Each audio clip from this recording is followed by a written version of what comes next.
ছাত্রলীগ যে হেলমেট ছুঁড়ে ফেলে দিয়ে গেছে সেই হেলমেট এখন ছাত্র দলের মাথায়। কি লজ্জার ব্যাপার। তো সুতরাং আমি বলতে চাই, এমন একটা পরিস্থিতি পরিবেশ বাংলাদেশে খুব দ্রুত ফিরিয়ে আনা দরকার এই সরকারের, যাতে করে সশস্ত্র বাহিনী নিরাপদে দেশ রক্ষার জন্য আবার প্রশিক্ষণে যেতে পারে। আবার এই বিএনপির পরাজয় কেউ ঠেকাতে পারবে না, এবং শুধুমাত্র ইলেকশনে জিতে এসে সরকারে গেলেই যে জয় হয়, তারপরেও যে পরাজিত হতে হয় জনগণের কাছে, সেটা দেখতে হয়তো আমাদের খুব বেশি সময় লাগবে না, যদি বিএনপি অন্যের দোষ না দেখে নিজের দোষগুলো দেখে দেখে সংশোধন না করেন। সরকারকে, আমি যত ছোট দলেরই হই, আমি একজন ব্যক্তি, আমি একজন নাগরিক, তো আমি সাবধান করে দিতে চাই এই বিএনপিকে যে আপনারা এই আওয়ামী লীগের মতো ভুল করে নিজেরও ক্ষতি করবেন না, দেশেরও ক্ষতি করবেন না। আর যদি করেন তাহলে আপনাদের রক্ষা করার মতো আর কেউ নাই, এবং আপনাদেরকে আমি নিশ্চিত করে বলতে চাই, শেষ, আপনাদের নিশ্চিত করে বলতে চাই আপনারা হেলিকপ্টার পাবেন না, আপনাদের দৌড়ে ভাগতে হবে দেশ থেকে। ক্ষমতা, এই জন্যই বিএনপি বারবার ইলেকশন চাচ্ছিলেন, কারণ খালি মাঠ, ইলেকশন দিলেই ওনারা ক্ষমতায় চলে যাবেন। ক্ষমতায় যাওয়ার সাথে সাথে ওনারা শপথ না করে, এই গণভোটের রায়ের শপথ না করে এই জনগণকে বৃদ্ধাঙ্গুল দেখিয়েছেন, এবং ক্ষমতায় গেলে ওই একজন প্রশ্ন করেছেন, এবং খুব আশ্চর্যের ব্যাপার যে আমি যেই পয়েন্টগুলো নোট করেছিলাম সেই প্রশ্নগুলোই করেছে। তো আমি আরো কয়েকটা কথা বলে আমি প্রশ্নের উত্তর দেব। প্রথম, আমি আমার প্রাণ প্রিয় সেনাবাহিনী বা আর্মির কথা বলতে চাই। আপনারা একবার ভেবে দেখুন তো, একটা দেশের সবচেয়ে বড় আস্থা যেখানে আমাদের সশস্ত্র বাহিনী, যারা বলেছিল আর গুলি নয়, এবং সেটা আমরা যারা রিটায়ার্ড আমরাই তাদেরকে বলেছিলাম আর গুলি করা যাবে না, সেই সেনাবাহিনী প্রায় ধ্বংস হয়ে যাচ্ছে। 2.5 বছর যাবৎ আজকে তারা ফুটপাতে ঘুমাচ্ছে, 2.5 বছর যাবৎ তারা পুলিশের পাশে দাঁড়িয়ে পুলিশকে মোরাল দিচ্ছে, পুলিশকে মেরুদণ্ড সোজা করে দাঁড়ানোর চেষ্টা করাচ্ছে। আর কতদিন থাকলে এই সেনাবাহিনী ধ্বংস হইতে আর বেশি সময় লাগবে না। আর যদি এইভাবে ওই রক কাটার কথা অস্বীকার করে গোড়ালি কাটা হয়, তাহলে কি সেনাবাহিনী ক্যাম্পে ফেরত যেতে পারবে, ব্যারাকে ফেরত যেতে পারবে? তাহলে কি বিএনপি এমন একটা পরিবেশ তৈরি করছে যাতে করে সশস্ত্র বাহিনী ক্যান্টনমেন্টে ফিরে যেতে না পারে, এবং তাদেরকে যে দুর্বল সরকার তাদেরকে মাঠে থেকে সহযোগিতা করতে পারে পুলিশি দায়িত্ব পালন করে? জনগণকে খুব গভীর ভাবে ভাবতে হবে। আজকে দেশ একটা ক্রান্তি লগ্নে আছে। আজকে একটা নতুন সরকার হয়েছে 2 মাস আগে এসেই বলা হয়েছিল, 2.5 মাস আগে, I have a plan, we have a plan. আমরা বিএনপির কোন নেতার কাছে এই প্ল্যান শুনতে পারিনি। এই প্ল্যানটা কি গুপ্ত নয়? একটা জনসাধারণের ভোটে 2/3 ভোটে যে একটা দল পাশ করে, তখন কেন সেই দল জনগণের কাছে তাদের প্ল্যান প্রকাশ করবে না? আজকে কেন দর্শক শ্রোতাদের প্রশ্ন করতে হয় কিসের প্ল্যান আপনাদের? এই গোড়ালি কাটা। আজকে জনগণ বলছে ছাত্রলীগ যে হেলমেট ছুঁড়ে ফেলে দিয়ে গেছে সেই হেলমেট এখন ছাত্র দলের মাথায়। কি লজ্জার ব্যাপার। তো সুতরাং আমি বলতে চাই, এমন একটা পরিস্থিতি পরিবেশ বাংলাদেশে খুব দ্রুত ফিরিয়ে আনা দরকার এই সরকারের, যাতে করে সশস্ত্র বাহিনী নিরাপদে দেশ রক্ষার জন্য আবার প্রশিক্ষণে যেতে পারে, আবার সেনানিবেশে যেতে পারে, আবার তাদের স্বাভাবিক জীবন যাপন করতে পারে। আজকে 2.5 বছর যাবৎ সেনাবাহিনী যা করছে, অনেক গালাগালিও আমরা শুনি, এটা তাদের ডিউটি না, এটা তাদের প্রধান দায়িত্ব নয়। মনিরুজ্জামান ভাইও বলতে পারবে না যে এটাই সেনাবাহিনীর প্রধান ডিউটি। আমাদের ওটা লক্ষ্য রাখতে হবে। তো সুতরাং আমি মনে করি, দেখুন, রেগে গেলেই তো হেরে গেলেন। আওয়ামী লীগের যখন চরম রেগে গেছে শেখ হাসিনা, তখন কিন্তু হেরেছেন। তার পিয়ন 400 কোটি টাকা হেলিকপ্টার দিয়ে উলট পালট কথাও বলেছেন। এখনো আমরা উলট পালট কথা শুনছি। দেখেন, তারেক রহমানের বয়স আমার বয়সের চেয়ে প্রায় 10 বছর কম। আমি লিবারেশন ওয়ারের সময় প্রাইমারি স্কুল মাত্র ক্রস করছি। তাহলে তারেক জিয়াকে শিশু মুক্তিযোদ্ধা ঘোষণা করার চেষ্টা কেন করা হচ্ছে? খালেদা জিয়াকে প্রথম মহিলা মুক্তিযোদ্ধা হিসেবে ঘোষণা কেন করা হচ্ছে? কয়দিন পরে জায়মা রহমানকে হয়তো বলবো যে উনিও মুক্তিযোদ্ধা। আমি ওই একই কায়দা দেখছি, একই কায়দায় তারা রাজনীতি করছেন। এটা কি সঠিক?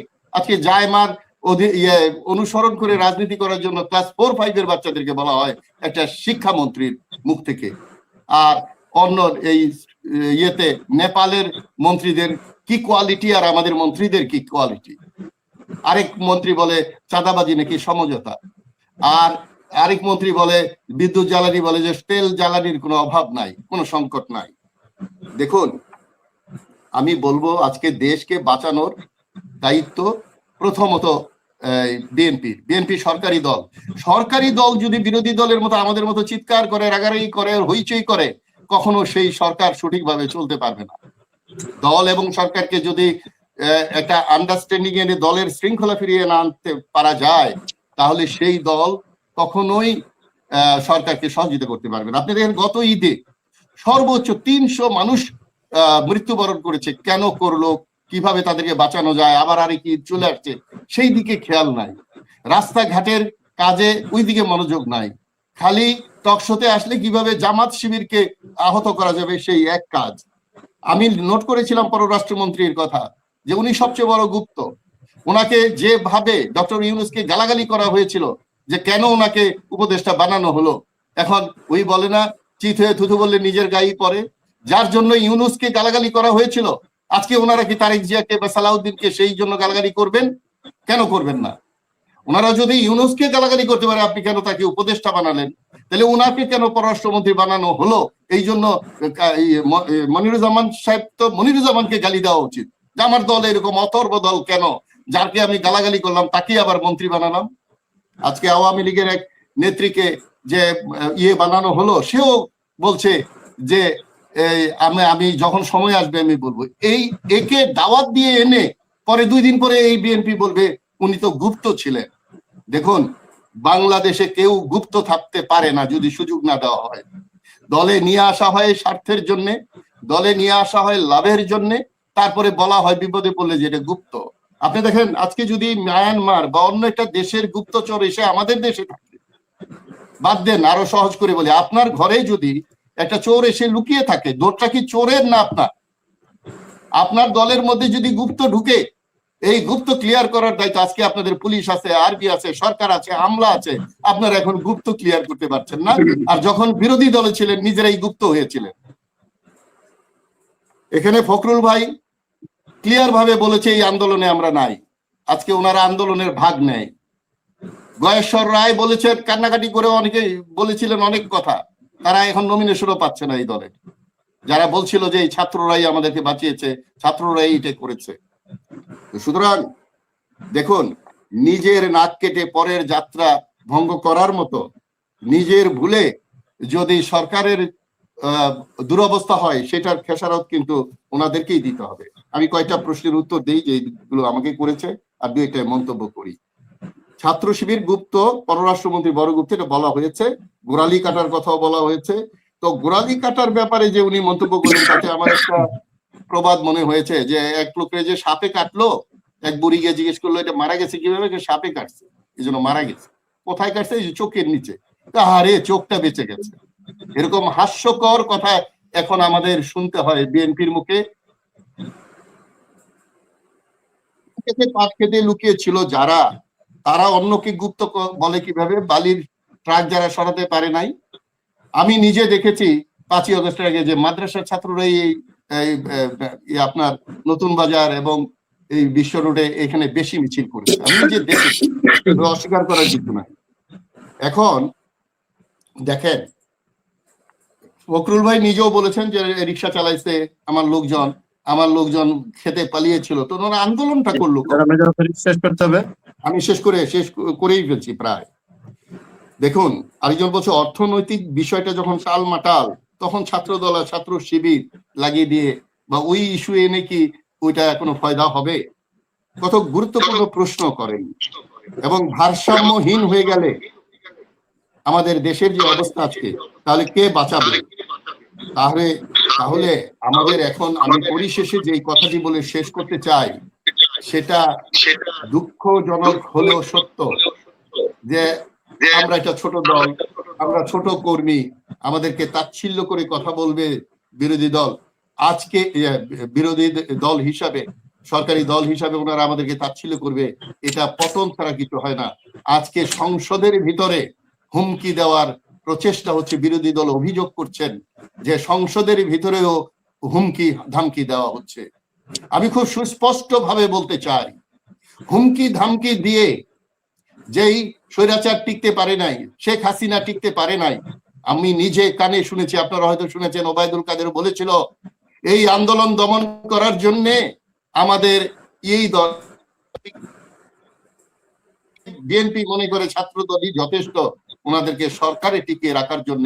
তাহলে আজকে এই যে যারা প্রশ্ন করছে জনগণ, যারা তাদের ভোটার, এবং পরিশেষে হলো 70% ভোট যারা হাতে দিয়েছেন ওনাদের কথায়, তাদেরকে যদি প্রতারিত করা হয় তাহলে এই বিএনপির পরাজয় কেউ ঠেকাতে পারবে না।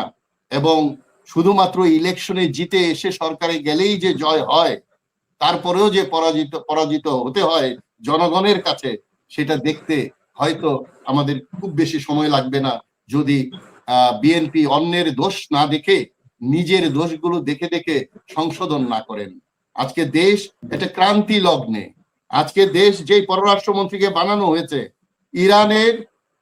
ইরান আমাদেরকে সহযোগিতা করছে তেলের জাহাজ পাঠিয়ে, আর আমরা ইরানের বিরুদ্ধে আমরা বাণী দিয়েছি যখন যুদ্ধ শুরু হলো।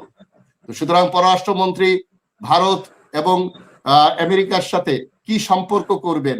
উনি ঘন ঘন ওখানে যাবেন, চীনে যাবেন না, রাশিয়াতে যাবেন না, জাপানে যাবেন না, এইদিকে যাবেন না, সেগুলো কিন্তু আজকে চায়ের স্টলে বসেও জনগণ বোঝে।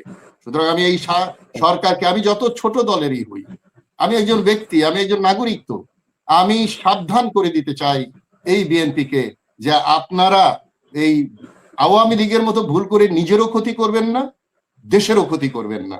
আর যদি করেন তাহলে আপনাদের রক্ষা করার মতো আর কেউ নাই। এবং আপনাদেরকে আমি নিশ্চিত করে বলতে চাই, শেষ, আপনাদের নিশ্চিত করে বলতে চাই, আপনারা হেলিকপ্টার পাবেন না, আপনাদের দৌড়ে ভাগতে হবে দেশ থেকে।